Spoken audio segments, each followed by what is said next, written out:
There was one year someone told me that I played 180 shows, and of course that doesn't include rehearsals and travel days and recording, so it's a lot. I started playing in bars and nightclubs when I was 14 years old, which these days I don't think you could get away with, and I wouldn't recommend it to someone anyway. But in those days, in the 70s, it was a little more acceptable.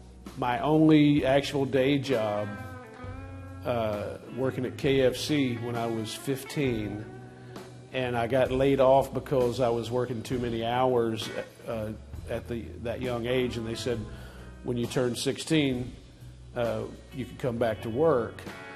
And before I turned 16, I had joined a band that was doing a few gigs here and there, and yeah, I never went back.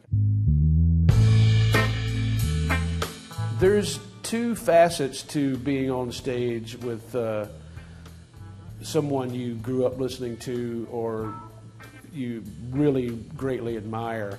One is just the feeling of being there regardless of what happens.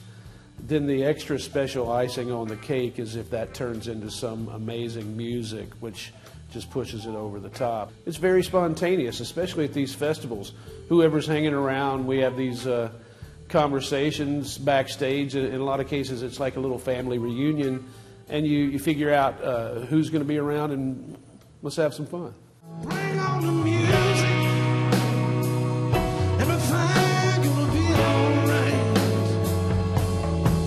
Be alright. I never met Jerry Garcia. I saw him play 5 or 6 times, and I had the opportunity to meet him. I was backstage at a few Dead shows, but I always told myself that I didn't want to be in the way. I didn't want to intrude on his space, and I'll meet him next time. And of course, there wasn't a next time. And it was a similar thing for me with Stevie Ray Vaughan. I had several opportunities to meet Stevie, and it was the same thing. I was not wanting to be in the way. I'll meet him next time. I think the lesson learned from that is if you really want to meet someone, then introduce yourself. What's the worst that could happen?